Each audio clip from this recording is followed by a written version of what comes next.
Get ready to elevate your egg game with a twist you never saw coming. We're making fried deviled eggs, a crispy, creamy, and downright delicious take on a classic favorite. To a pot of water, add 1 teaspoon of baking soda. This helps neutralize the egg acidity and makes peeling easier by softening the membrane between the shell and the egg white proteins. Now add all your eggs in the pot. Set your heat to a number 7 or medium high. Once the water starts to boil, we'll set a timer. I also have this little tool I bought a long time ago and never used. I'm going to add it in there today and see how well it works. We're going to cover it for 4 minutes to speed up the boiling process. Once it starts boiling like this, you want to set your timer to start cooking for 10 minutes.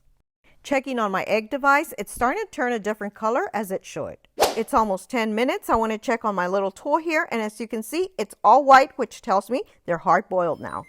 Once done, transfer them to a bowl of ice water to halt the cooking process. Let them sit in the ice bath for another 10 minutes. While the eggs are cooling, to a pan, add 3 to 5 bacon strips for later use. We're going to cook the bacon approximately 3 to 4 minutes on each side until crispy. Then we're going to place them on a paper towel to drain. To peel the eggs, gently crack the larger bottom of the egg and roll it on the counter to loosen the shell. You want to start peeling from the bottom where there's an air bubble, and if possible, remove the membrane along with the shell. Usually I prefer to do it under running water, but use the method that works best for you. Once all done, you want to cut the peeled eggs in half and scoop out the yolks into a separate bowl. You can cut them lengthwise or in half like this. Before we continue, I'm going to cut my bacon into smaller pieces. Now, if you prefer, you can also cut it before cooking. Using a fork, I like to crush my egg yolks into smaller pieces. For the filling, I like to start with 5 tablespoons of mayonnaise, adjusting the amount as needed for desired consistency later. Make sure you use real mayo. I like to use Hellmann's. Next, you can add half to 1 teaspoon of Dijon mustard. I prefer the Grey Poupon, but when you send your husband to the store, you may get something different. This is just fine. Also, if you don't like mustard, you can eliminate it altogether. Now add half a teaspoon of paprika and a little bit of salt and pepper. Let's give it a mix and see where we're at with our creamy consistency. I like mine a little more creamy, so I'm going to add 3 more tablespoons of mayonnaise. This is perfect. Let's set it aside for now. Next, we're going to prepare our ingredients for frying. We'll start by cracking 3 eggs into a small bowl. Now let's beat the eggs until smooth. You're also going to need a container with flour. This is just all-purpose flour. Season your flour by adding salt, pepper, and Italian seasoning. To another container, you want to add Panko crumbs and also season them with salt, pepper, and Italian seasoning. Now coat each peeled egg by first dipping it in the seasoned flour. You want to shake off the excess. Then dip in the beaten eggs. And last, coat it with the seasoned Panko crumbs. Just a quick tip, use one hand for the dry ingredients and the other for the wet. In a pot, we're going to heat up some peanut oil. You can also use vegetable oil. I just prefer peanut for this.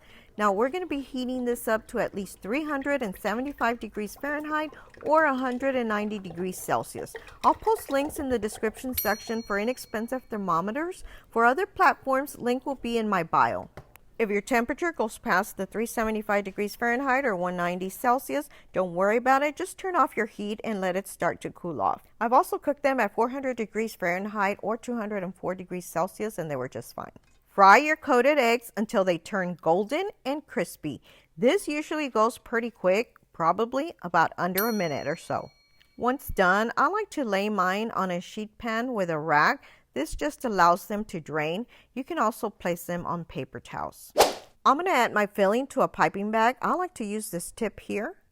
If you don't have a piping bag, you can also use a Ziploc bag. Just cut off the corner tip off. You can decorate your serving dish. I'm going to be using this small board and decorate it with a little bit of dill. I'm going to add it to my board just to make it look a little prettier for presentation. Test your piping bag on a separate plate before adding it to your eggs. Let's go ahead and fill our eggs. Now, I love using a piping bag. You don't have to use this specific tip. You can use other tips. It just makes it look so much prettier. If you don't have any decorating tips, that's fine too. Now it's time to decorate. I'm going to be using some chives. I'm also going to be using some bacon, but you could use other toppings. You can use tomatoes, jalapenos, whatever you like. I'm going to add a piece of bacon here to a couple of these.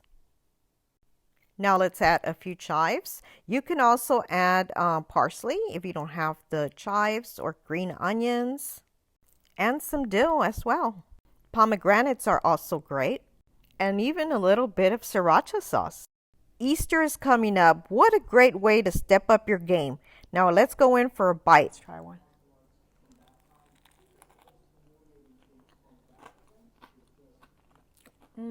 These are so good. Look at that. Oh my gosh, these are going to be so addicting. If you enjoyed this video and want to help me push my content, you can help me by liking, sharing, and subscribing. Thanks for your support. If you haven't already subscribed, please be sure to do so below or hit my little picture on the side. Also, don't forget to hit the little bell to get notified of all of my new videos, and please be sure to check out these links on the side. Share with your friends. Thanks for watching and your support.